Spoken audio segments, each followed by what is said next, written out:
পাতলা স্মার্টফোন তৈরির দৌড়ে অ্যাপলকে পেছনে ফেলতে এবার গ্যালাক্সি S25 এজ মডেল নিয়ে এলো স্যামসাং ইলেকট্রনিক্স।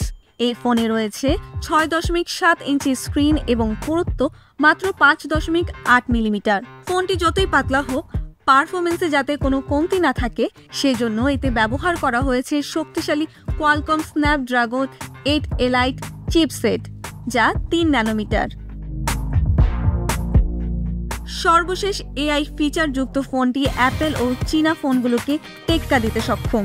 বিশেষ করে মাল্টিমোডাল এআই প্রযুক্তির মাধ্যমে ব্যবহারকারীরা ক্যামেরা ও ভয়েস দিয়ে রিয়েল টাইমে ফোনের সঙ্গে ইন্টারঅ্যাক্ট করতে পারবেন। পারফরমেন্স বজায় রেখে আরও হালকা ও সহজে বহনযোগ্য স্মার্টফোনের চাহিদা ব্যবহারকারীদের।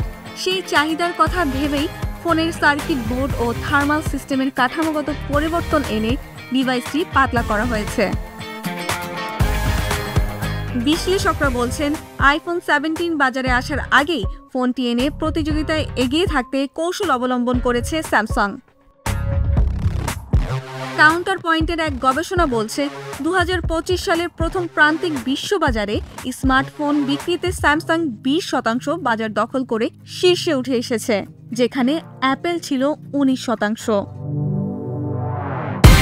শুরুতে S25 এজ মডেলটির মূল্য ধরা হয়েছে $1099, যা বাংলাদেশি টাকায় প্রায় 1,33,347 টাকা।